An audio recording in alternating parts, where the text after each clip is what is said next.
बाप बन जाए, वो बेटे का बाप बन जाए, ये जिम्मेदारी अल्लाह ताला उसके कंधे पे डाल दे और फिर वो मर जाए इस हाल में कि अपने दायित्व का निर्वहन नहीं कर रहा था, अपनी रिस्पॉन्सिबिलिटी को पूरा नहीं कर रहा था, अपनी जिम्मेदारी को अदा नहीं कर रहा था, बाप होने का फर्ज नहीं निभा रहा था, माँ होने का फर्ज नहीं निभा रही थी, क्या होगा उसका? हर्रमल्लाहु अलैहिल जन्ना, उस माँ के ऊपर, उस बाप के ऊपर जन्नत हराम है, हराम है, हराम है। जन्नत हराम है। आप कहते हैं माँ के पैरों के नीचे जन्नत है, आप कहते हैं बाप जन्नत का दरवाजा है। अल्लाह के नबी कहते हैं अगर बाप ने बाप होने का हक अदा नहीं किया, अगर माँ ने माँ होने का हक अदा नहीं किया, तो उस माँ के लिए जन्नत हराम है, उस बाप के लिए जन्नत हराम है।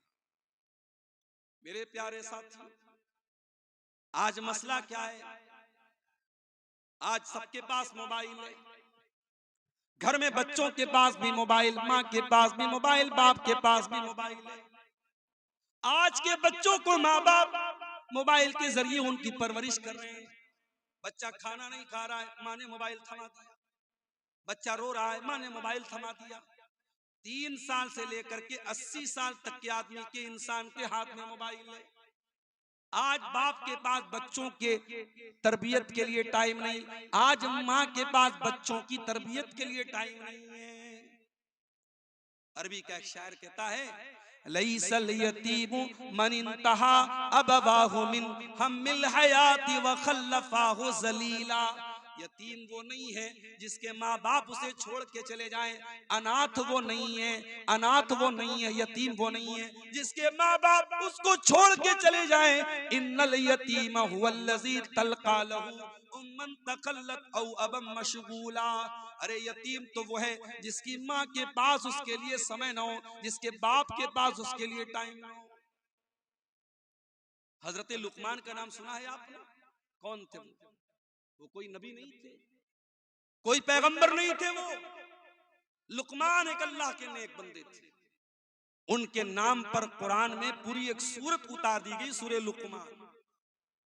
भाई लुकमान के अंदर ऐसी क्या खास बात थी? वो नबी भी नहीं थे, पैगंबर भी नहीं थे, रसूल भी नहीं थे, उनके नाम पे कुरान में सूरत क्यों उतर गई? अल्लाह कहता है वलक़द आतैना लुक़मानल हिक्मा, हमने लुकमान को बड़ा बुद्धिमान बनाया था, बड़ा हमने उनको अक्लमंद बनाया था, बहुत हिकमत वाला बनाया था, बहुत उनके अंदर विजडम थी, हिकमत थी, उनके अंदर बड़ी समझदारी थी। ऐ अल्लाह, हमें कैसे पता चलेगा कि लुकमान बड़े हिकमत वाले थे? हमें कैसे पता चलेगा लुकमान बहुत बुद्धिमान थे? हमें कैसे मालूम होगा लुकमान बहुत जीनियस थे? अल्लाह ने फरमाया आओ मैं बताता हूँ, व इज़ क़ाला लुक़मानु लिब्निही व हुवा यइज़ुहु या बुनय्या ला तुशरिक बिल्लाह इन्न शिरक लज़ुल्मुन अज़ीम। लुकमान समझदार थे, जीनियस थे, बुद्धिमान थे। क्यों? क्योंकि लुकमान अपने बच्चे को नसीहत करते हैं, अपने बच्चे की तरबियत करते हैं, अपने बच्चे को प्यार से समझाते हैं और कहते हैं मेरे बच्चे, अल्लाह के साथ कभी शिर्क मत करना, अल्लाह के साथ कभी शिर्क मत करना। इस दुनिया का सबसे बड़ा पाप क्या है? शिर्क। आजकल बड़ी इस पर चर्चा हो रही है, मुसलमान वंदे मातरम क्यों नहीं गाता, मुसलमान वंदे मातरम क्यों नहीं गाता। हम तुम्हें अपना दिल चीर के नहीं दिखाएंगे कि हमारे दिल में भारत का प्रेम कितना है। इस देश की धरती को हमारे उलमा ने, हमारे पुरखों ने, हमारे बाप दादा ने अपने खून को कुर्बान करके इस देश को अंग्रेजों के चंगुल से आजाद किया है। हमें तुम्हें कोई सर्टिफिकेट देने की जरूरत नहीं है। जिन्होंने देश के साथ गद्दारियां की हैं, इनका इतिहास रहा है अंग्रेजों का नमक खाने का, वो आज हमसे सर्टिफिकेट मांगते हैं कि साहब तुम देश के अगर वफादार हो तो वंदे मातरम बोलो। कान खोल के सुनो, मुसलमान इस देश का वफादार था और है और रहेगा, और जो इस देश के साथ गद्दारी करता है वो न भारत का कहलाने के लायक है, ना मुसलमान कहलाने। मुसलमान का इतिहास वफादारी से भरा हुआ है। लेकिन हाँ, मुसलमान हर कंकर को, हर पत्थर को, हर पानी को, हर पहाड़ को रब मानने वाला नहीं है। मुसलमान एक रब को मानता है। मुसलमान नमाज पढ़ता है, पांचों टाइम की नमाज में 17 बार वो अल्लाह के सामने ये कमिटमेंट करता है, ये इकरार करता है, इय्याका नअबुदु व इय्याका नस्तईन, ऐ अल्लाह हम उपासना करते हैं तो तेरी करते हैं, हम पूजा करते हैं तो तेरी करते हैं, हम मुश्किल कुशा मानते हैं तो तुझको मानते हैं, हम संकट मोचक मानते हैं तो तुझको मानते हैं, हम बीमारी से शिफा देने वाला मानते हैं तो तुझे मानते हैं, हम औलाद देने वाला मानते हैं तो तुझे मानते हैं। इय्याका नअबुदु व इय्याका नस्तईन, ऐ अल्लाह हम मदद मांगते तो तुझसे मांगते हैं, हमें देने वाला तू है, हमारी पूजा और इबादत के लायक तू है। वंदे मातरम का मतलब ये होता है भारत की माता मैं तेरी वंदना करता हूं, मैं तेरी इबादत करता हूं। मुसलमान भारत की इबादत नहीं करता है। मुसलमान का अकीदा क्या है? मैं तेरी मोहब्बत में गिरफ्तार हूं, लेकिन मैं तेरी मोहब्बत में गिरफ्तार हूं, लेकिन मैं तुझको खुदा समझूं ये इम्कान नहीं है। ऐ भारत की सरजमीन, हम तुझसे बहुत प्रेम करते हैं, बहुत प्यार करते हैं, मैं तुझसे प्रेम तो करता हूं, मैं तुझसे प्यार तो करता हूं, लेकिन ऐ भारत मैं तुझको अपना रब मान लूं, मैं तुझको अपना खुदा मान लूं, ये नहीं हो सकता। मैं ला इलाहा इल्लल्लाह का कलमा पढ़ने वाला हूं, मैं एक अल्लाह के सिवा किसी और को अपना रब नहीं मान सकता, किसी और को अपना खुदा नहीं मान सकता। ये है इस्लाम। और मेरे प्यारे साथियों, यही तौहीद की शिक्षा और यही तौहीद की तालीम आपको अपने बच्चों को दी। हजरत लुकमान अपने बच्चे को नसीहत कर रहे हैं, समझा रहे हैं और कहते हैं, ऐ मेरे बच्चे अल्लाह के साथ कभी शिर्क मत करना। दुनिया का सबसे बड़ा पाप ये कि तू अल्लाह के साथ शिर्क करे। आज इतने बड़े बड़े जलसे हो रहे हैं, आज इतनी लंबी लंबी तकरीरें हो रही हैं, लेकिन आपके सीमांचल के बहुत सारे मुसलमान लड़के और लड़कियों को यह भी नहीं पता तौहीद किसको कहते हैं, शिर्क किसको कहते हैं। ना जानकारी में बहुत सारे ऐसे काम भी आज हमारे समाज में हो रहे हैं जो नहीं होने चाहिए। इसी अररिया की सरजमीन पर मुझे लोगों ने बताया इज्तिमा हो रहा है। कैसा इज्तिमा हो रहा है? तबलीगी जमात के लोगों का इज्तिमा हो रहा है। क्या हो रहा है उसके अंदर? कभी आप गौर कीजिएगा, उस तबलीगी जमात के इज्तिमा में कभी तौहीद पर बात नहीं होगी, कभी अकीदे पर बात नहीं होगी, कभी शिर्क को शिर्क नहीं कहा जाएगा, कभी बिदअत को बिदअत नहीं कहा जाएगा। उसमें सिर्फ मीठी मीठी बातें बताई जाएंगी। नमाज पढ़ो, छोटों से प्यार करो, बड़ों का एहतराम करो, सच बोलो, वादा खिलाफी मत करो। मीठी मीठी बातें बताई जाएंगी, कड़वी बात कोई नहीं बताई जाएगी। माफ करना मेरे प्यारे साथियों, इस्लाम सिर्फ मीठी मीठी बातों का नाम नहीं है। इस्लाम में कड़वे प्याले भी आपको पीने पड़ेंगे। इस्लाम सिर्फ ये नहीं सिखाता है कि तुम अखलाक को अच्छा कर लो, तुम नमाज को पढ़ लो। इस्लाम ये भी कहता है तुम शिर्क मत करो, तुम बिदअत मत करो, तुम अल्लाह को छोड़ के किसी और के दर पे न जाओ, तुम अल्लाह का दर्जा किसी और को न दो, तुम नबी का दर्जा किसी और को। और तबलीगी जमात के इज्तिमा में बहुत सारे ऐसे अज़कार भी बताए जाते हैं जो बिदअत पर मुश्तमिल होते हैं, गलत होते हैं, फर्जी होते हैं, और उनको अवाम में फैलाया जाता है, प्रमोट किया जाता है। और अफसोस की बात है कि आपकी शेरशाबादी बरादरी में और आपकी अहले हदीस जमात में इस तरीके के तबलीगी इज्तिमा को प्रमोट किया जाए और अहले हदीस अफराद वहां पर बुलाए जाएं, ये बिल्कुल भी मुनासिब नहीं है। हम किसी के साथ कोई तासुब नहीं रखते, मगर हाँ मेरे प्यारे साथियों, हम जिस मनहज पर हैं, इस अकीदे पर हैं, हम किताब सुन्नत के जिस प्लेटफॉर्म पर हैं, उसका तकाजा यही है कि जहां से बिदअत को प्रमोट किया जाए, जहां से गलत चीजों को प्रमोट किया जाए, हम ऐसी तमाम चीजों का बाइकआउट करते हैं। और इसलिए ऐसे इज्तिमा की हम अपनी मस्जिदों में अगर इजाजत दे रहे हैं, अपने मदरसों में अगर हम इजाजत दे रहे हैं और अपने नौजवानों को उस तरीके के इज्तिमात में हम भेज रहे हैं, तो ये बिल्कुल भी मुनासिब नहीं है। हमें और आपको इससे सचेत रहना चाहिए। नबियों ने यही काम किया है, अपने बच्चों को उन्होंने सबसे पहले अकीदे का पाठ पढ़ाया।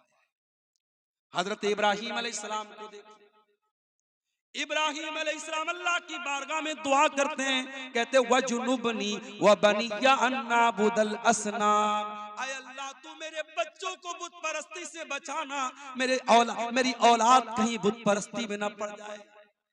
ऐसी मांचल के मुसलमानों, तुमने अगर अपने बच्चों की चिंता नहीं की, उनको तौहीद का पाठ नहीं पढ़ाया, उनको कुरान और हदीस का पाठ नहीं पढ़ाया, उनको सही तरीके पर नमाज पढ़ना नहीं सिखाया, आने वाला जमाना बड़ा नाजुक है। उनको कोई अपने रंग में रंग देगा, कोई अपनी विचारधारा में लपेट लेगा, कोई अपने मसलक और अकीदे में लपेट लेगा। अपने बच्चों का ईमान बचा के चलो, अपने बच्चों को तौहीद सिखा के चलो, अपने बच्चों को सही तरीके पर नमाज सिखाते हुए चलो। कई जगहों पर मैं गया, पूरा गांव अहले हदीस का है। बच्चा मुझसे मुसाफा करने आया, बच्चे ने दोनों हाथ से मुसाफा किया। मैंने पूछा, भाई ये कौन सा गांव है? लोगों ने बताया, मौलाना साहब ये पूरा गांव अहले हदीसों का गांव है, शेरशाबादी गांव। मैंने कहा, बच्चा दोनों हाथ से मुसाफा क्यों कर रहा है? क्या इसको ये नहीं बताया गया कि सुन्नत तरीका ये है एक हाथ से मुसाफा किया जाए? लोगों ने कहा, मौलाना साहब इसके बाप फला जगह रहते हैं, वहां दो हाथ से मुसाफा का रिवाज है, वहीं ये बच्चा भी रहता है, इसलिए वहीं से वो चीज सीख करके आया है। आपके बच्चे, आप उनको कुछ बताएं या ना बताएं, आपके समाज में जो प्रचलित है, जो चल रहा है, जो हो रहा है, बच्चे उसी से सीखते हैं। मेरे प्यारे साथी, अगर आपके समाज में लड़कियां पर्दा नहीं करेंगी, अगर आपके समाज में लड़की नकाब में नहीं निकलेगी, तो आपकी बेटी भी जब जवान होगी वो घर से बगैर नकाब के ही निकलेगी। उसको बताना नहीं पड़ेगा, समाज में जो चल रहा है आपकी बेटी भी उसी से प्रभावित हो जाएगी, उसी से मुतासिर हो जाएगी। इसलिए मेरे प्यारे साथियों, समाज में क्या चल रहा है ये मत देखो, अल्लाह क्या चाहता है, रसूल क्या चाहते हैं, वही अपने बच्चों को बताओ और सिखाओ। हजरत इब्राहीम अलैहिस्सलाम अल्लाह से दुआ करते हैं, वजुनुबनी व बनी या अन्नाबुदल असनाम, ऐ अल्लाह तू मेरे बच्चों को बुत परस्ती से बचा ले। आपके मरने का टाइम आता है, आप अपने बच्चों को बुलाते हैं, मैं इतनी जमीन छोड़ के जा रहा हूं, इतना खेत छोड़ के जा रहा हूं। जमीन के बारे में वसीयत करके जाते हैं, खेतों के बारे में वसीयत करके जाते हैं, अपने बच्चों को जमीन और जायदाद के बारे में बता के जाते हैं। आओ, अल्लाह का एक नबी भी इंतकाल करने वाला है, उस नबी का नाम याकूब अलैहिस्सलाम है। अम कुंतुम शुहदा इज़ हदर याकूब अल मौत, याद करो जब याकूब की मौत का टाइम आ गया।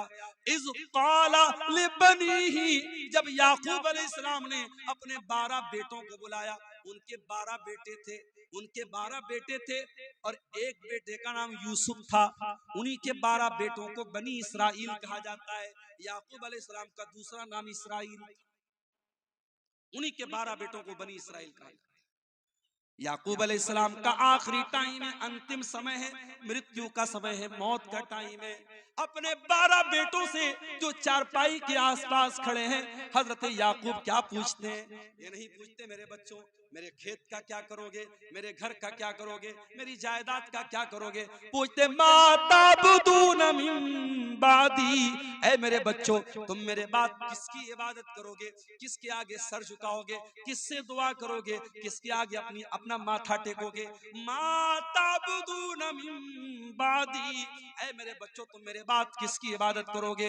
कालू नाबुदु इलाहका व इलाह आबाइका इब्राहीम व इस्माइल व इसहाक इलाहन वाहिदा।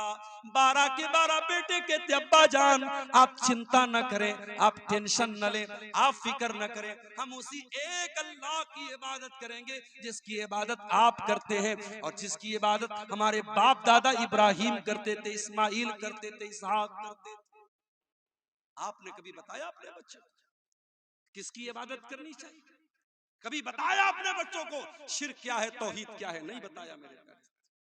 ये औलाद आपके गले का हार बन जाएगी मेरे भाइयों, ये औलाद आपके गले का फंदा बन जाएगी। कल कयामत के दिन अल्लाह पूछेगा, ऐ शेरशाबादी समाज से ताल्लुक रखने वाले मुसलमान, ऐ सीमांचल की धरती पे रहने वाले मुसलमान, तू एक ऐसे माहौल में पैदा हुआ जहां हर तरफ मुसलमान थे, जहां हर तरफ कुरान और हदीस पे चलने वाले थे, हर तरफ कुरान और हदीस पे चलने वाले लोग थे।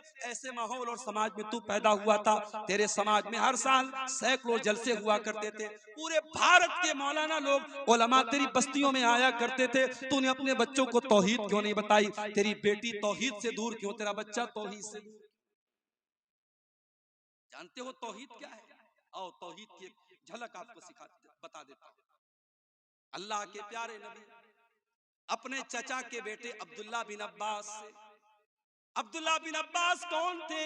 नबी के चचा के बेटे थे। और अल्लाह के प्यारे नबी जब रात में नमाज पढ़ने के लिए उठते थे, अब्दुल्ला बिन अब्बास वजू का पानी लाके दे देते थे। ओ लोगो, तुम्हारे गांव में उलमा जाते हैं, तुम अपने बच्चों को उलमा से मिलाते तक नहीं हो। अरे गांव में कोई बाहर से आलिम आ जाए, बच्चे को लेके पहुंचो, बच्चे से कहो बेटा मौलाना को सलाम करो, मौलाना से मुसाफा करो। अपने बच्चों के दिल में उलमा का एहतराम भी पैदा करो। ये हमको नबी ने सिखाया, ये सहाबा ने सिखाया। रात का वक्त है, अल्लाह के प्यारे नबी तहज्जुद की नमाज के लिए खड़े हो रहे हैं और अब्दुल्ला बिन अब्बास वजू का पानी लेके आ रहे हैं। नबी ने पूछा ये पानी कौन लाया?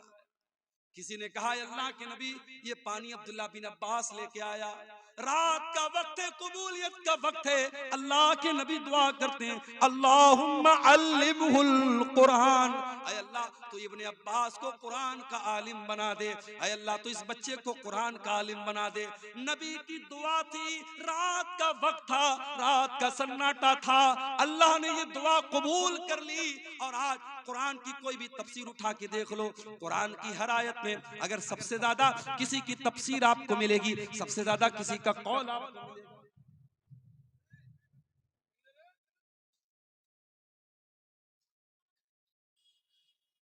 सबसे ज्यादा किसी का कौल आपको मिलेगा तो अब्दुल्ला बिन अब्बास का मिलेगा। इनको तर्जुमानुल कुरान कहा जाता है, इनको हब्रुल उम्मा कहा जाता है, इनको उम्मत का सबसे बड़ा आलिम कहा जाता है, सबसे बड़ा स्कॉलर कहा जाता है। अब्दुल्ला बिन अब्बास नबी अकरम के चचा के बेटे हैं, नबी अकरम सल्लल्लाहु अलैहि वसल्लम के भाई हैं और अल्लाह के प्यारे नबी सल्लल्लाहु अलैहि वसल्लम सवारी के ऊपर सवार हैं और पीछे अब्दुल्ला बिन अब्बास बैठे हैं और 8 साल के या 10 साल के बच्चे हैं अब्दुल्ला बिन अब्बास। अल्लाह के प्यारे नबी सल्लल्लाहु अलैहि वसल्लम कहते हैं, या गुलाम, ऐ मेरे बच्चे, इज़ा सअल्त फस्अलिल्लाह व इज़ा इस्तअनत फस्तईन बिल्लाह। ऐ मेरे बच्चे, जब भी सवाल करना अल्लाह से सवाल करना, जब भी मदद मांगना अल्लाह से मदद मांगना। इहफज़िल्लाह यहफज़का इहफज़िल्लाह तजिदहु तुजाक। ऐ मेरे बच्चे, तू अल्लाह के कानून की रक्षा करना, तू अल्लाह के संविधान की रक्षा करना, तू अल्लाह के कानून की हिफाजत करना, अल्लाह तेरी हिफाजत करेगा। क्या प्यारी बात कह दी अल्लाह। भारत का मुसलमान अगर अपनी रक्षा करना चाहता है, अल्लाह के कानून की रक्षा करे। बीमार दवाई खाता नहीं, बदनाम तबीब का नाम हुआ, हुए काम बुरे तो मुसलमान से बदनाम बेचारा इस्लाम हुआ। हम कदम कदम पे अल्लाह के कानून को तोड़ रहे हैं, हम अल्लाह के कानून से बगावत कर रहे हैं और उसके बाद हम ये शिकायत कर रहे हैं अल्लाह हमारी रक्षा क्यों नहीं कर रहा, अल्लाह हमारी हिफाजत क्यों नहीं कर रहा। अल्लाह के नबी अब्दुल्ला बिन अब्बास से कहते हैं, इहफज़िल्लाह यहफज़का, तू अल्लाह की हिफाजत कर, अल्लाह तेरी हिफाजत करेगा। इहफज़िल्लाह तजिदहु तुजाहक, तू अल्लाह की हिफाजत कर, अल्लाह तेरे सामने होगा। जब तू अल्लाह के दीन की हिफाजत करेगा, जब तू अल्लाह के कानून की हिफाजत करेगा, जब तू अल्लाह के हलाल को हलाल जानेगा, जब तू अल्लाह के हराम को हराम जानेगा, ऐ मेरे बच्चे, अल्लाह तेरी मदद को हमेशा तेरे सामने होगा। और अगला जुमला सुन लो, ओ बिहार के मुसलमानों, बड़ी चिंता में पड़े हो, अब क्या होगा तब क्या होगा। बिहार वाले यूपी वालों के बारे में पूछते हैं आपके यहाँ क्या हालात चल रहे हैं। सुन लो, अल्लाह के प्यारे नबी 8 साल के बच्चे को क्या मैसेज दे रहे हैं। काश कि भारत के मुसलमानों तुमने ये मैसेज ले लिया होता, ये पैगाम तुमने समझ लिया होता। अल्लाह के नबी कहते हैं, वअलम अन्नल उम्मता लविज्तमाअत अला अन यनफऊका बिशैइन।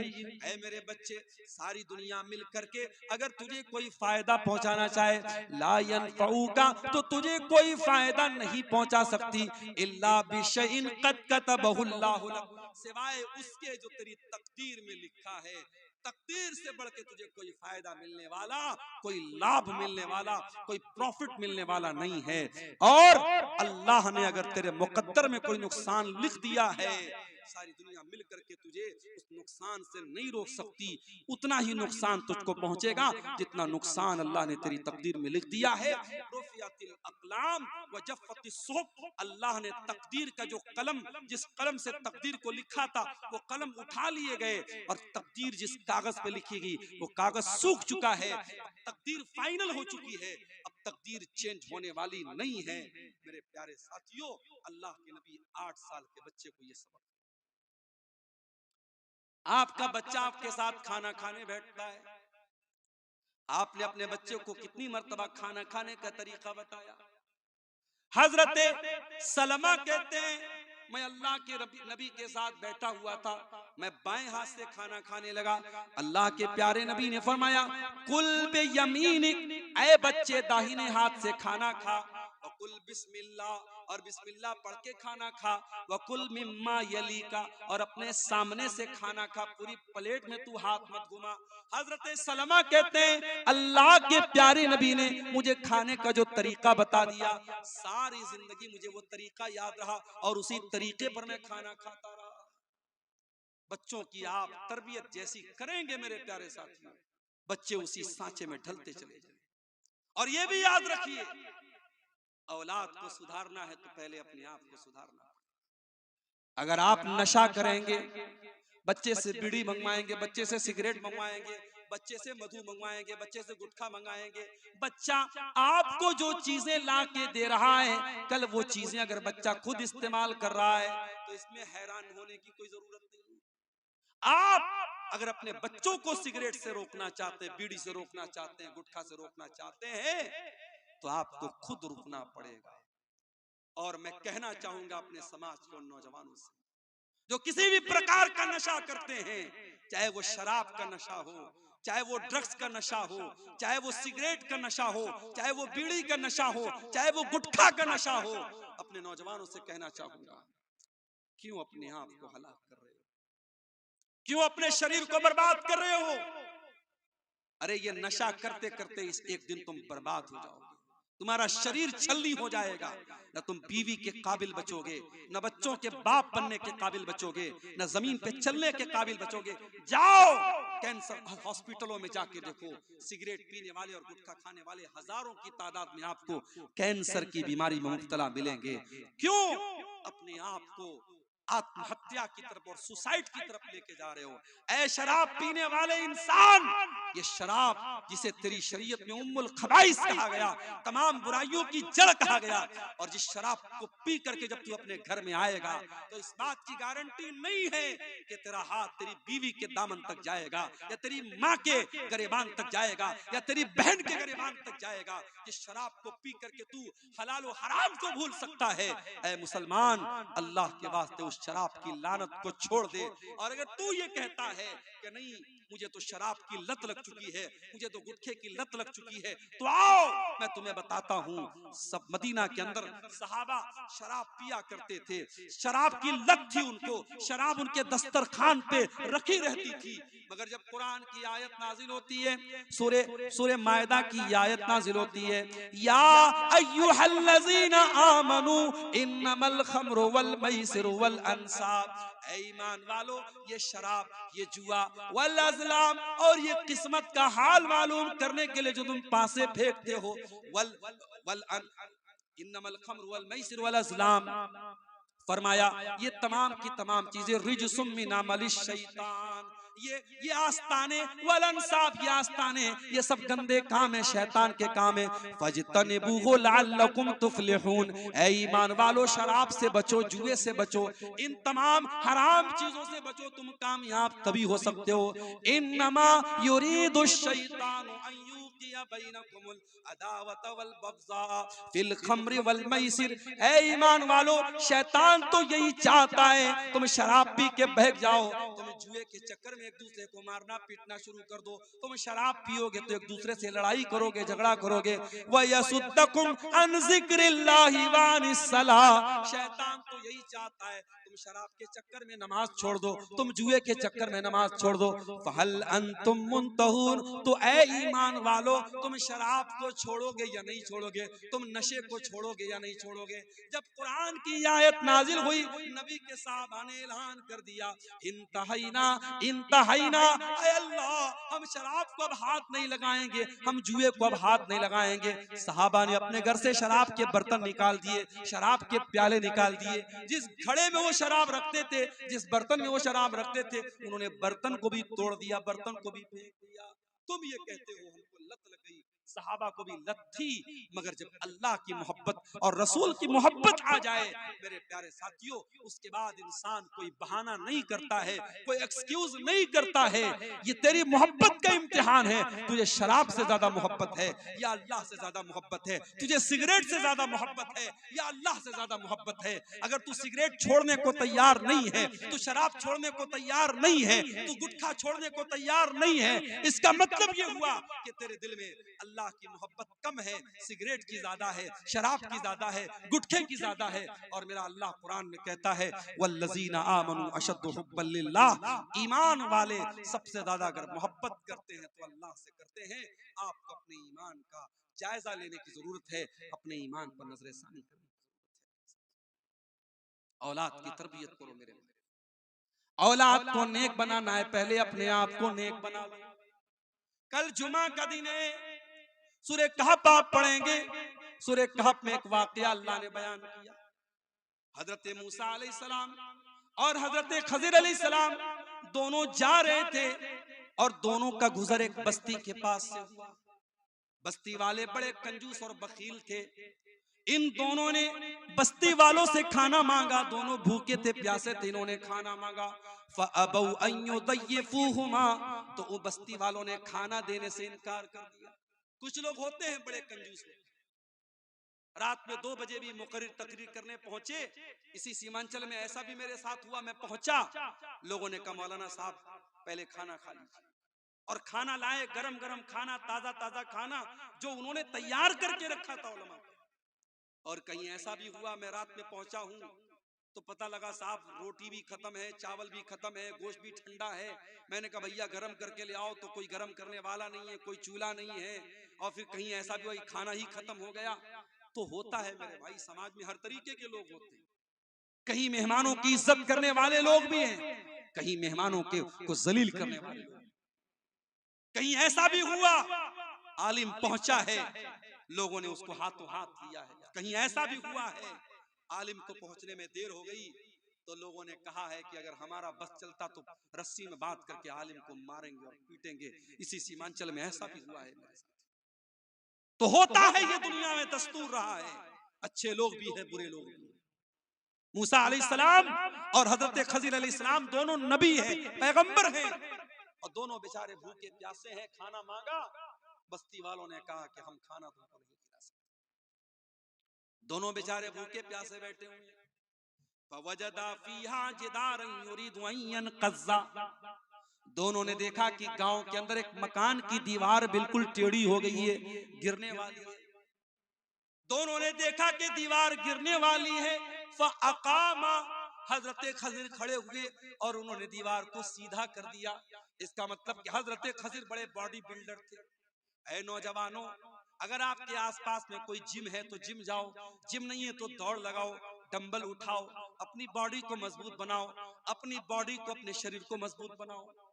ऐ नौजवानों, अपने शरीर को मजबूत बनाओ, ताकतवर बनो।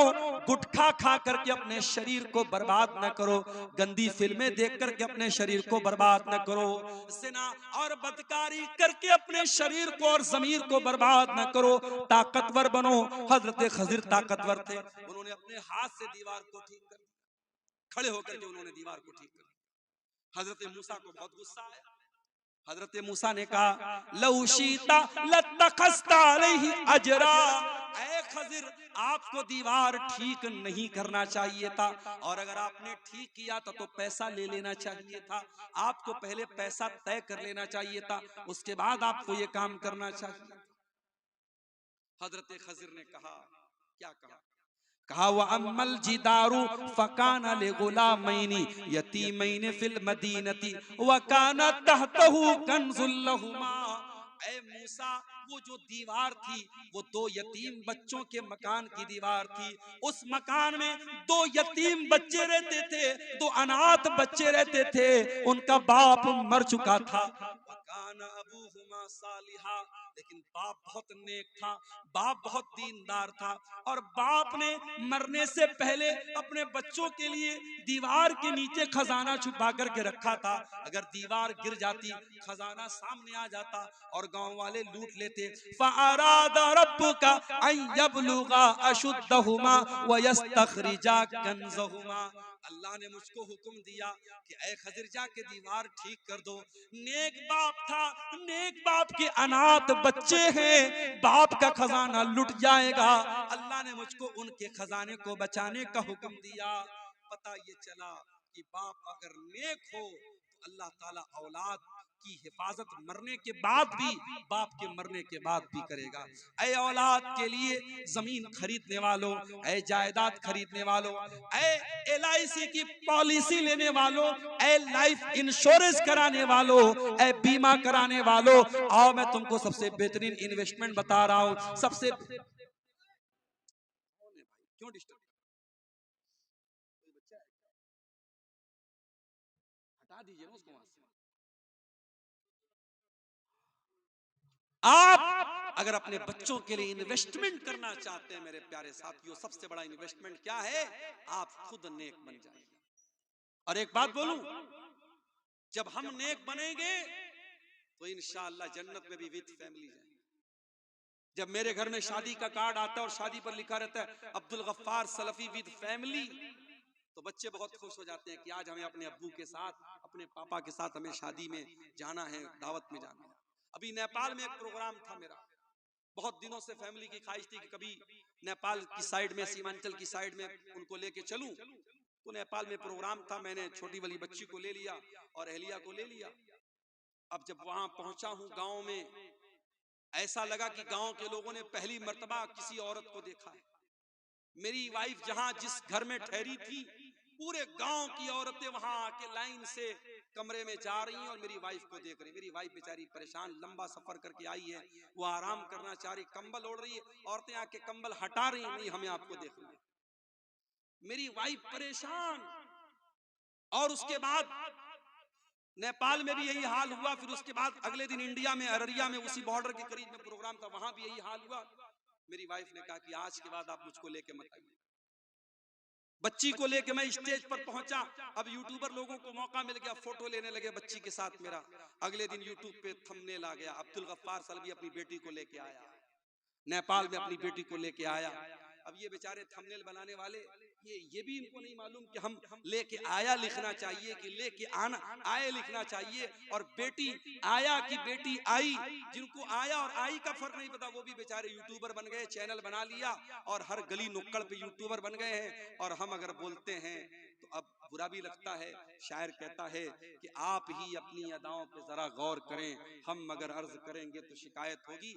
यूट्यूबर बने आप, लेकिन थोड़े जिम्मेदारी के साथ बने। मैं बार बार कहता हूं कि थंबनेल अच्छे हों, ढंग के हों, जो लाइन लिखें आप ठीक ठाक लिखें। अब किसी तकरीर में मैंने कहा कि भाई औरत को मेकअप नहीं करना चाहिए, तो अब यूट्यूबर लोग थंबनेल पे खूबसूरत औरत का, लिपस्टिक वाली औरत का फोटो लगा के नीचे लिखते हैं, मेकअप करने वाली औरतों का अंजाम क्या होगा।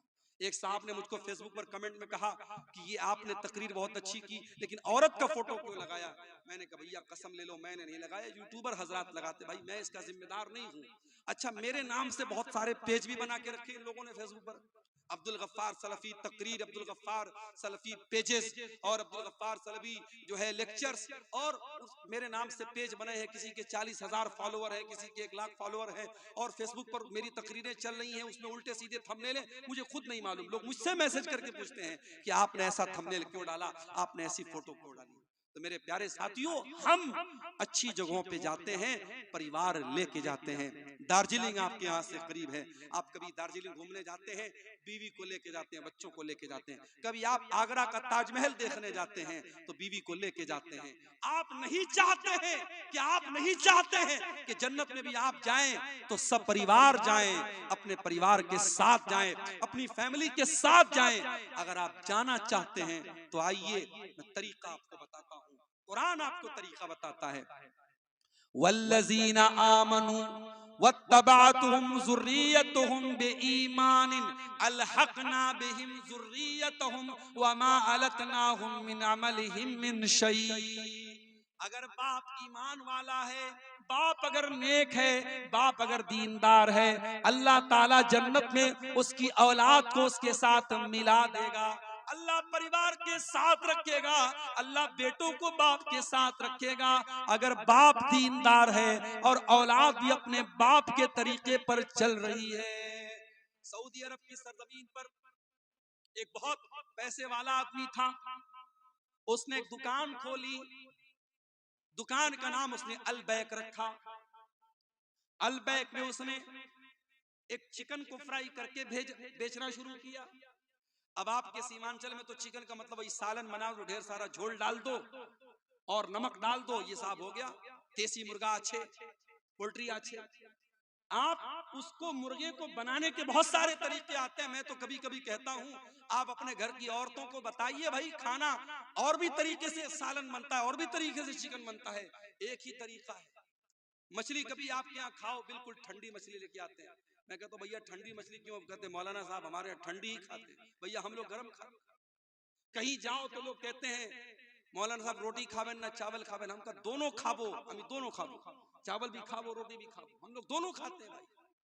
मछली लाए, मछली में आंख भी लगी है। मैंने पूछा भाई ये आंख लगी है, कम से कम आंख तो निकाल देते। बोले मौलाना मछली खाएगा तो आंख मजबूत होगा।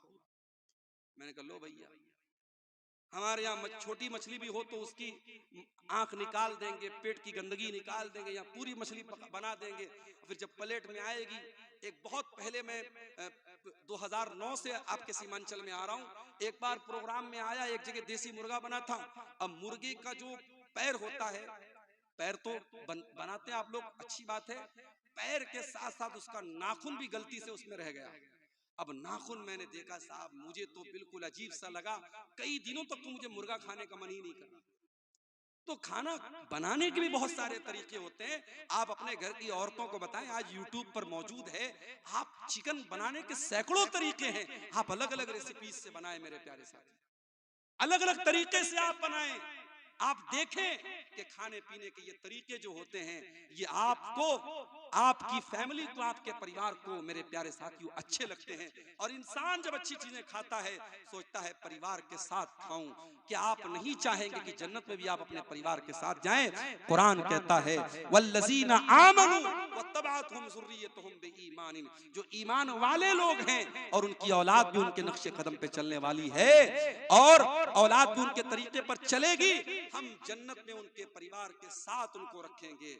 मेरे प्यारे साथियों, आप नेक बन जाइए, आप दीनदार बन जाइए, आपके बच्चे ऑटोमेटिक नेक बनेंगे और दीनदार बनेंगे। आज हालात क्या है? कितने घर हैं जहां एक आदमी भी नमाज पढ़ने वाला नहीं, एक आदमी भी नमाज पढ़ने वाला नहीं है। पूरा घर बहुत शानदार बना है, टाइल्स भी बिछाए गए हैं, बहुत बेहतरीन पेंट भी लगाया गया है, घर में झूमर भी लटकाया गया है, मसेरी भी बहुत बेहतरीन बनाई गई है, बहुत अच्छा फर्नीचर भी बनाया गया है। लेकिन उस घर में मेरे प्यारे साथियों, अगर अल्लाह का कोई नाम लेने वाला नहीं, अगर अल्लाह का कोई जिक्र करने वाला नहीं है, वो घर मुर्दा है, मुर्दा है, मुर्दा है। अल्लाह के प्यारे नबी फरमाते हैं मसलुल बैतिल्लज़ी युज़करुल्लाहु फीही वल बैतिल्लज़ी ला युज़करुल्लाहु फीही, जिस घर में अल्लाह का नाम लिया जाए वो घर जिंदा है, और जिस घर में अल्लाह का नाम ना लिया जाए वो घर मुर्दा है। मेरे प्यारे भाइयों, आपके घर में टाइल्स हो या ना हो, आपके घर में झूमर हो या ना हो, आपके घर में आरामदेह बिस्तर हो या ना हो, लेकिन कोशिश ये करो कि आपका घर मुर्दा ना हो जाए। अपने घर को नमाज से जिंदा रखो, अपने घर को अल्लाह के जिक्र से जिंदा रखो। और जब घरवाली तलाश करो, आजकल घरवाली कहां तलाश की जा रही? इंस्टाग्राम पे, अरे जो इंस्टाग्राम चला रही है वो तुझको कितना चलाएगी, तू ये सोच। जो फेसबुक चला रही है, जो सोशल मीडिया पर आईडी बना के चला रही है, वो कल तुझको कितना उंगली पर नचाएगी, तू सोच। अब तो वो दौर आ गया कि साहब मैंने सुना है कि एक एक लड़के की और एक एक लड़की की कई कई आईडी होती है, और कितने लड़के लड़की की आईडी बना के अपने ही दोस्तों को बेवकूफ बना के एक एक साल का रिचार्ज करवा लेते हैं। सब चल रहा है मार्केट में। जिसके मोबाइल में रिचार्ज खत्म हो गया, लड़की के नाम की आईडी बनाया, दूसरे दोस्त को मैसेज किया, हाय हेलो किया, सलाम भेजा, और उसके बाद जब देखा कि हाँ मामला बन गया है, अरे यार मेरे मोबाइल पे 1 साल वाला रिचार्ज करा दो, 800 रुपए का या कितने का 3600 का शायद रिचार्ज आता, रिचार्ज करा दिया, आईडी खत्म, बात खत्म। ये चल रहा है मार्केट। मेरे प्यारे साथियों, जब आप निकाह के लिए रिश्ता तलाश करें, मैं माफ कीजिएगा नौजवानों से नहीं कह रहा हूं, उनके गार्जियन से कह रहा हूं, क्योंकि इस्लाम ने आपका रिश्ता तय करने की अथॉरिटी आपके माँ बाप को दी है। इस्लाम की ये तालीम नहीं है कि आप जाकर के रिश्ता तलाश करें। जब मेरी प्यारी माँ बहनों अपने घर के लिए बहू तलाश करने जाओ या अपनी बेटी के लिए दामाद तलाश करने जाओ, अल्लाह के नबी क्या फरमाते हैं? आपने फरमाया, इज़ा खतब इलैकुम मिम्मन तरज़ौन दीनहु व खुल्क़हु, जब तुम्हारे लड़का लड़की के लिए अच्छा रिश्ता आ जाए, दीनदार रिश्ता आ जाए, फज़व्विजूहु, तो जल्दी से तुम निकाह कर दो। इल्ला तफालू, अगर तुम ऐसा नहीं करोगे, तकुन फितनतुन फिल अर्दि व फसादुन अरीद, तो जमीन के अंदर बहुत फितना और फसाद फैल जाएगा। आज कितनी खूबसूरत, कितनी कितनी दीनदार बच्चियां हैं, कितनी दीनदार लड़कियां हैं, अगर उनकी शक्लो सूरत में कुछ कमी हो जाए, किसी की हाइट थोड़ी कम हो जाए, किसी का रंग थोड़ा हल्का सांवला हो जाए, वो लड़कियों के रिश्ते नहीं लगते। मेरे प्यारे साथियों, वो जितनी भी पांचों टाइम की नमाजी हो, आलिमा हो, मदरसे की बड़ी हो, लेकिन लोग रंग पे मरते हैं, लोग सूरत पे मरते हैं। शायर कहता है, इस दौर के आदमी अधूरे हैं, सूरतें तो मिलती हैं, सीरतें नहीं मिलती। इस दौर के लोगों ने आज सूरतों को मेयार बना के रखा है, सीरत को मेयार नहीं बनाया है। नतीजा ये है कि अच्छी दीनदार और कैरेक्टर वाली बच्चियां बेचारी वो बैठी हैं, और जो कैरेक्टरलेस है, खूबसूरत है, उसकी खूबसूरती पे लोग मर मिटे हैं। मेरे प्यारे साथियों, घर को अगर एक अच्छा घर बनाना है, परिवार की एक अच्छी तरबियत करना है, अपने, अभी आपका बच्चा दुनिया में नहीं आया है, अभी शादी नहीं हुई है, शादी के पहले ही इस्लाम क्या कहता है? अगर आप एक अच्छे बाप बनना चाहते हैं, अपने होने वाले बच्चों के लिए एक अच्छी माँ का इंतजाम कीजिए, एक अच्छी बीवी अपने घर में लाइए। कैसी बीवी लाइए? आइए अल्लाह के नबी से पूछते कैसी बीवी अपने घर में लाना चाहिए। अल्लाह के नबी ने फरमाया, लियत्तखिज़ अहदुकुम क़ल्बन शाकिरा व लिसानन ज़ाकिरा व ज़ौजतन मुमिनतन तुईनुहु अला अम्रिल आखिरा। ओ लोगो, तुम्हें 3 चीजें अपने घर में लानी चाहिए। 3 चीजों को घर में ले आओ, 3 चीजों को खजाना बना लो, 3 चीजों को स्टोर कर लो।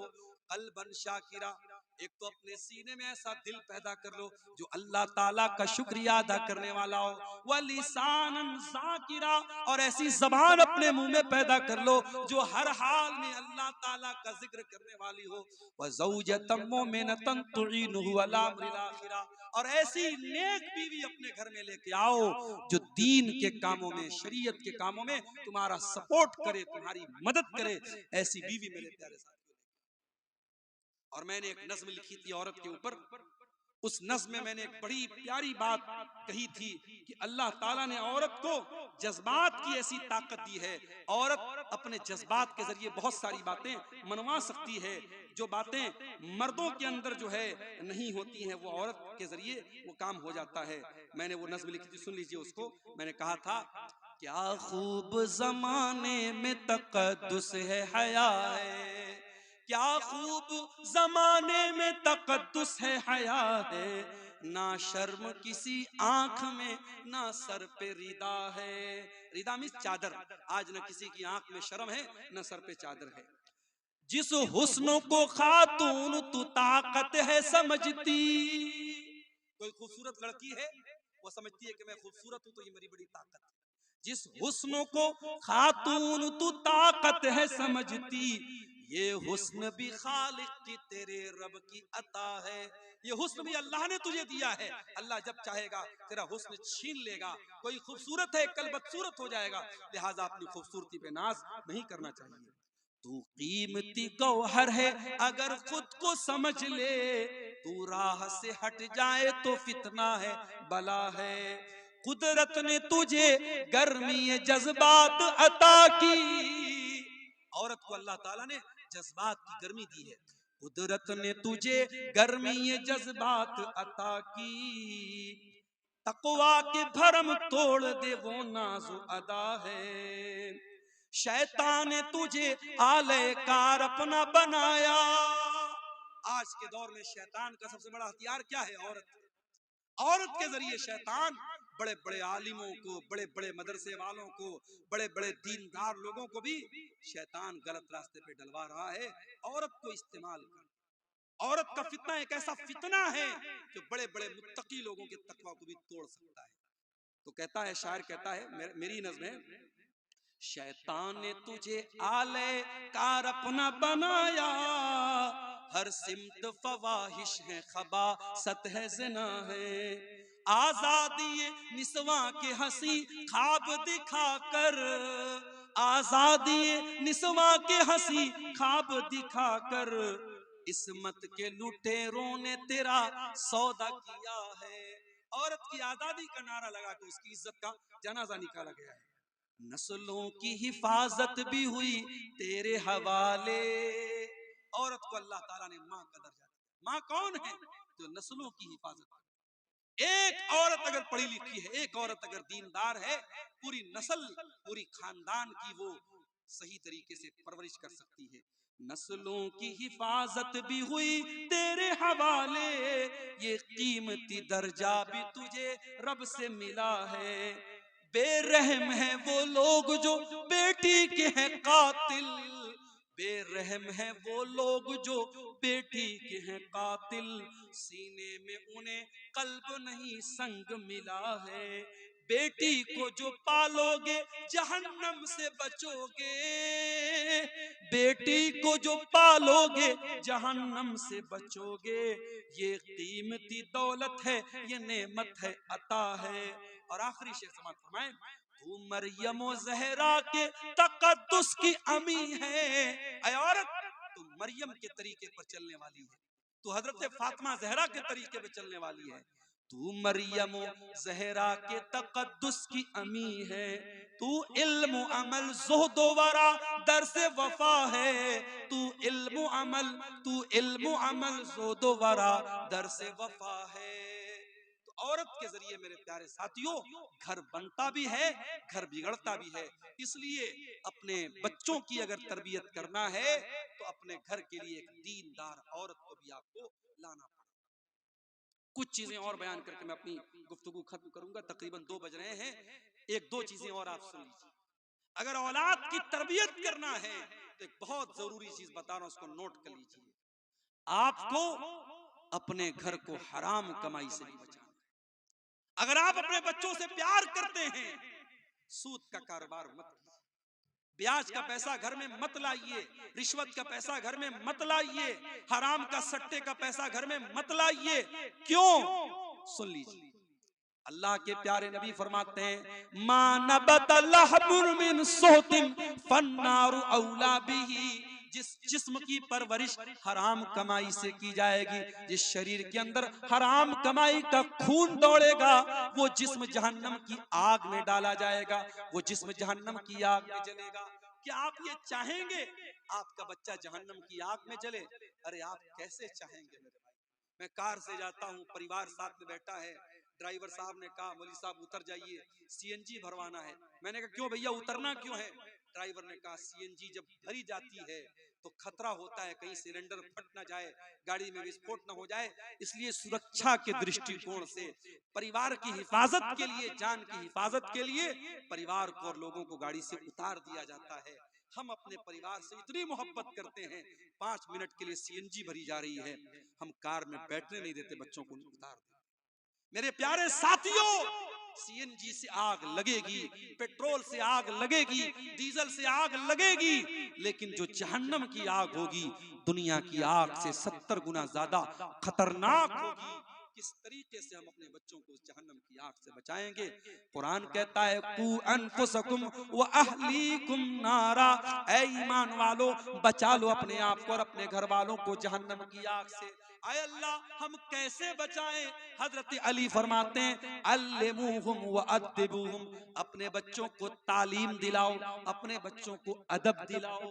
मुझे मालूम है इसी सीमांचल के कुछ बच्चे हमारे बनारस में भी पढ़ते हैं, जामिया सलफिया बनारस में, और हमारे मदरसे में जहां मैं पढ़ाता हूं जामिया सलफिया की शाख है वो मदरसा, वहां भी पढ़ते हैं बच्चे। आसान नहीं होता है। बहुत सारे बच्चे ऐसे भी होते, मैं जानता हूं, पर्सनली उनको जानता हूं, बेचारे वो जामिया में पढ़ भी रहे हैं और अलग से कोई काम भी कर रहे हैं, ताकि माँ बाप गरीब हैं, खेती करने वाला बाप है, किसान बाप है, बाप किसी तरीके से परिवार को चला रहा है, बच्चे को पढ़ाई करना है, माँ बाप पर बोझ नहीं बनना चाहता है, पढ़ाई के साथ साथ वो एक्स्ट्रा काम कर रहा है अपने आप को चलाने के लिए। मेरे प्यारे साथियों, ऐसे भी तालीम हासिल करके कोई सलफी बना है, कोई मदरी बना है, कोई तैमी बना है, कोई सनाबली बना है, कोई मोहम्मदी बना है। ये बच्चों को जो आप आलिम बनाते हैं या दीन का इल्म सिखाते हैं या अदब सिखाते हैं या बच्चियों को किसी अच्छे बनात के इदारे में आप डाल के उनको आलिमा बनाते हैं, ये भी जहन्नम की आग से बचाने का एक तरीका है। मेरे प्यारे साथियों, अगर हमें और आपको अपने बच्चों की तरबियत करना है, अल्लाह ताला कुरान में कह रहा है अपने बच्चों को जहन्नम की आग से बचाओ, हमें इसके लिए भी इंतजाम करना चाहिए। मेरे साथ हराम कमाई से अपने परिवार को बचाना है और जहन्नम की आग से अपने बच्चों को बचाना है। और एक दुआ अल्लाह ने सिखाई है कुरान के 26वें पारे में, जिसकी उम्र 40 साल की हो चुकी है। जो जाहिर है जब आदमी 40 साल का होता है, बेटे बड़े हो जाते हैं, बेटियां बड़ी हो जाती हैं, हो सकता है एक आध दो बेटे की शादी भी कर देता है, क्योंकि आपके सीमांचल में तो शादी बहुत जल्दी हो जाती है। लड़कियों की शादी मैंने सुना 15-16 साल की उम्र में हो जाती है, लड़कों की शादी 20 साल में हो जाती है। तो अगर 40 साल का आदमी हुआ है तो हो सकता है किसी लड़की की शादी भी कर चुका हो, किसी लड़के की शादी भी कर चुका हो। तो ये जो जिंदगी का समय होता है 40 साल, ये एक ऐसा समय होता है जब इंसान जिंदगी का बहुत कुछ चीजें देख चुका होता है। 40 साल की उम्र होने के बाद इंसान अगर कोई गलत काम करे तो वो ये नहीं कह सकता मैं बहक गया था, मैं भटक गया था। नहीं, 18 साल वाला 20 साल वाला बहक सकता है, भटक सकता है, ये माना जा सकता है। क्यों? अभी उसके अंदर उतनी समझ नहीं है, उतनी मैच्योरिटी नहीं है। लेकिन जो 40 साल का हो चुका है वो समझदार हो चुका है, और अगर 40 साल का होने के बाद वो कोई गलत काम कर रहा है, सोच समझ के गलत काम कर रहा है। अब ये जो दुआ मैं बता रहा हूं जरा सुनिएगा। हत्ता इज़ा बलग अशुद्धहु, जब इंसान ताकत को पहुंच जाए, वह बलग अर्बईन सनतन, और 40 साल का हो जाए, क़ाल रब्बी औज़िनी अन अश्कुरा निअमतक अल्लती अनअमत अलैया व अला वालिदैया। इंसान को ये दुआ करनी चाहिए। जितने 40 साल के हो चुके हैं, मैं दुआ बोल रहा हूँ, यूट्यूब पे रिकॉर्ड हो रही है। अगर आपको ये दुआ नहीं सुनने में आ रही है, नहीं समझ में आ रही है, जाके कुरान खोल लेना और कुरान के 26वें पारे में शुरू में आपको ये दुआ मिल जाएगी। हर आदमी जो 40 साल का हो चुका है, चाहे वो औरत है, चाहे वो मर्द है, चाहे वो माँ है, चाहे वो बाप है, उसको ये दुआ पढ़नी चाहिए। रब्बी औज़िनी अन अश्कुरा निअमतक अल्लती अनअमत अलैया। ऐ अल्लाह तू मुझे तौफीक दे दे, ऐ अल्लाह मैं तेरी नेमत का शुक्रिया अदा करूं। मैं 40 साल का हो चुका हूं, ऐ अल्लाह जिंदगी का आधे से ज्यादा टाइम गुजर चुका है, क्योंकि आम तौर से जिंदगी इस उम्मत की जो एवरेज उम्र है, अल्लाह के नबी ने फरमाया 60 से 70 साल की उम्र इस उम्मत की एवरेज उम्र है। तो आप जब 40 साल के हो गए, इसका मतलब ये हुआ कि अब जिंदगी की दोपहर हो चुकी है, अब जिंदगी की शाम होने वाली है, अब जिंदगी का ज्यादा हिस्सा गुजर चुका है। तो अल्लाह से दुआ करते हैं, ऐ अल्लाह तू मुझे तौफीक दे कि मैं तेरी नेमत का शुक्रिया अदा करूं, जो नेमत तूने मुझको दी और मेरे माँ बाप को दी।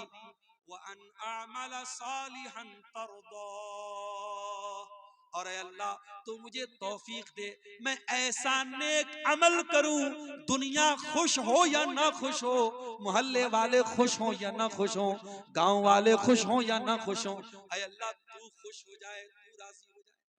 नेक अमल कौन है? इससे अल्लाह राजी हो जाए। इसलिए बंदा दुआ क्या कर रहा है? ऐ अल्लाह ऐसे नेक अमल की तौफीक दे इससे तू खुश हो जाए। वअस्लिह ली फी ज़ुर्रियती, और ऐ अल्लाह तू मेरी औलाद की इस्लाह फरमा दे, मेरी औलाद को ठीक कर दे।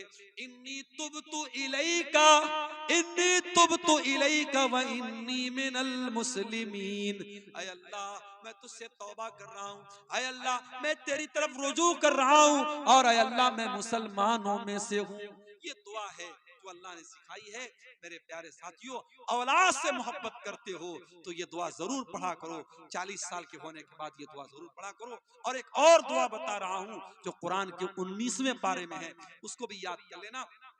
सूरह फुरकान के आखिर में ये दुआ है, रब्बना हब लना मिन अज़वाजिना व ज़ुर्रियातिना कुर्रत आयुन वजअलना लिल मुत्तकीना इमामा, ऐ अल्लाह हमारे बीवी बच्चों को हमारी आंखों की ठंडक बना दे, वजअलना लिल मुत्तकीना इमामा, और ऐ अल्लाह हमें मुत्तकियों का इमाम बना दे। हजरत उमर बिन अब्दुल अजीज रहमतुल्लाह अलैह जब खलीफा हुए, फजर के टाइम उन्होंने चार्ज संभाला, फजर के टाइम उन्होंने चार्ज संभाला, फजर से लेकर जोहर तक वो फैसला करते रहे, हकदारों को उनका हक देते रहे, जालिमों के जुल्म को कैंसिल करते रहे। जोहर का टाइम हो गया, हजरत उमर बिन अब्दुल अजीज रहमतुल्लाह अलैह घर आए, जोहर की नमाज उन्होंने पढ़ी। जोहर की नमाज पढ़ने के बाद बिस्तर पे आराम करने के लिए जाने लगे। सोचे सुबह से काम कर रहा हूँ, थक गया हूँ, थोड़ा आराम कर लेता हूँ, शाम को फिर बैठूंगा और लोगों का फैसला करूंगा।